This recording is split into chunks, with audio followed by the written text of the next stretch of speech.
dengan NIM CMR 0190015 dari kelas reguler A semester 4, Prodi S1 Ilmu Kesehatan Masyarakat. Di sini, saya akan memaparkan hasil review jurnal tentang anemia pada remaja yang diajukan untuk memenuhi salah satu tugas mata kuliah epidemiologi penyakit tidak menular yang diampu oleh Bapak Hamdan SKM MKM. Langsung saja, berikut ini hasil review jurnalnya.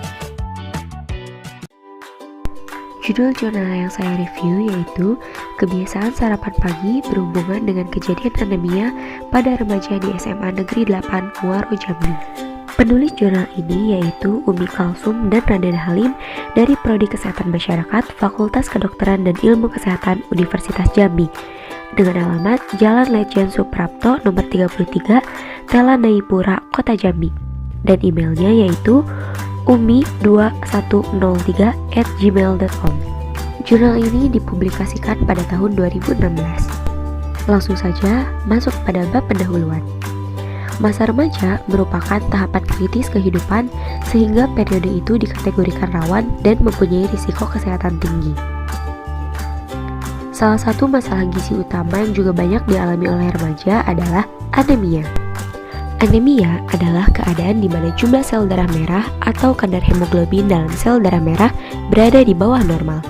Sel darah merah mengandung hemoglobin yang mengangkut oksigen dari paru-paru dan mengantar ke seluruh tubuh. Sedangkan remaja adalah salah satu kelompok rentan anemia karena mengalami pertumbuhan sangat pesat disertai kegiatan-kegiatan jasmani dan olahraga juga pada kondisi puncaknya. Anemia pada remaja masih menjadi masalah kesehatan masyarakat karena prevalensinya lebih dari 20%. Penelitian ini bertujuan untuk mengetahui prevalensi anemia dan faktor-faktor yang berhubungan dengan kejadian anemia pada remaja di SMA Negeri 8 Muaro Jambi. Selanjutnya, metode penelitian. Penelitian ini menggunakan desain cross-sectional dilaksanakan pada bulan September tahun 2015 di salah satu SMA negeri di Kabupaten Muaro Jambi, Provinsi Jambi. Sampel adalah siswa-siswi kelas 10 yang berumur antara 14 sampai 18 tahun dengan jumlah sebanyak 180 orang. Penarikan sampel dilakukan dengan metode total sampling. Penelitian ini menggunakan data primer.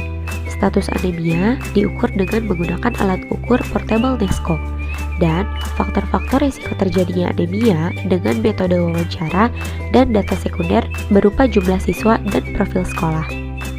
Data diolah dengan menggunakan program komputer pengolahan data statistik dan Microsoft Excel. Analisis data dilakukan dengan analisis univariat dan analisis bivariat dengan uji chi-square.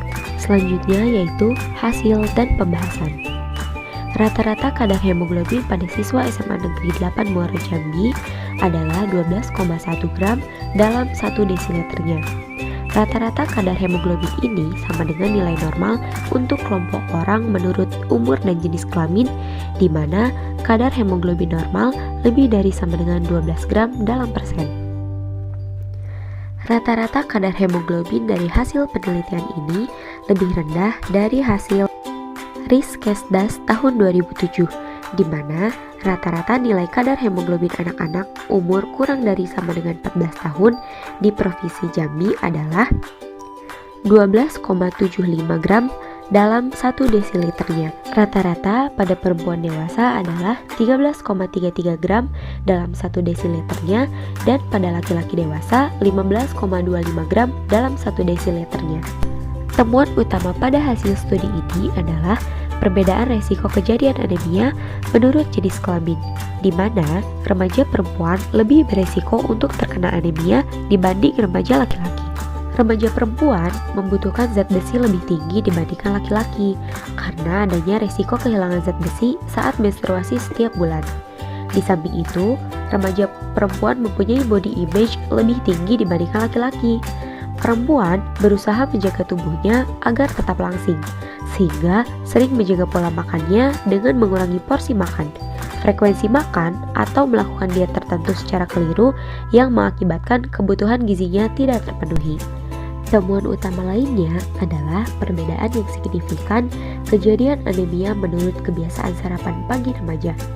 Remaja yang tidak memiliki kebiasaan sarapan mempunyai resiko 2 kali lebih besar untuk terkena anemia dibandingkan yang melakukan sarapan pagi. Remaja memiliki aktivitas fisik yang banyak dan membutuhkan kalori, protein, serta mikronutrien baik secara kualitatif maupun kuantitatif. Maka dari itu, makanan yang dikonsumsi saat sarapan mengandung sumber zat tenaga, zat pembangun, dan zat pengatur dalam jumlah seimbang serta mengandung sepertiga kecukupan gizi dalam sehari. Dan remaja sangat membutuhkan nutrisi di pagi hari sebelum melakukan aktivitas. Selain itu, ada juga faktor yang paling besar peranannya terhadap status gizi kejadian anemia, yaitu tingkat sosial ekonomi. Sosial ekonomi sangat erat kaitannya dengan konsumsi makanan keluarga atau individu. Keadaan finansial berpengaruh terhadap makanan yang disediakan. Keluarga dari kalangan ekonomi tinggi lebih mampu menyediakan makanan beraneka ragam dan memenuhi kebutuhan gizi dibandingkan keluarga dari kalangan ekonomi rendah. Maka dari itu, screening anemia pada remaja melalui kegiatan kesehatan remaja oleh petugas kesehatan di tingkat puskesmas serta revitalisasi usaha kesehatan sekolah atau UKS perlu dilakukan secara berkala sebagai upaya penurunan prevalensi anemia pada remaja. Selain itu, pemerintah juga perlu memprioritaskan penanganan masalah kesehatan pada remaja. Salah satunya adalah anemia pada remaja dengan pemberian komunikasi, informasi, dan edukasi kesehatan. Dan juga gizi khususnya tentang pola makan gizi seimbang dan pentingnya sarapan serta suplementasi tablet tambah darah. Kesimpulan dari jurnal ini yaitu proporsi anemia gizi pada remaja masih tinggi. Remaja perempuan mempunyai resiko yang jauh lebih besar untuk terkena anemia dibandingkan laki-laki. Kebiasaan sarapan pagi merupakan faktor yang menentukan untuk remaja mendapatkan asupan yang baik serta bekal aktivitas sehari-hari sehingga terhindar dari anemia. Variabel-variabel yang belum terbukti berhubungan dengan kejadian anemia remaja adalah faktor sosial ekonomi orang tua seperti jenis pekerjaan dan tingkat pendidikan ayah serta status bekerja ibu. Ada juga tingkat pengetahuan remaja, frekuensi makanan, konsumsi makanan penghambat, dan peningkat absorpsi zat besi, konsumsi sumber makanan berprotein, serta pantangan makan dan diet. Sekian hasil review jurnal tentang anemia pada remaja. Kurang lebihnya mohon maaf. Saya tutup. Wassalamualaikum warahmatullahi wabarakatuh.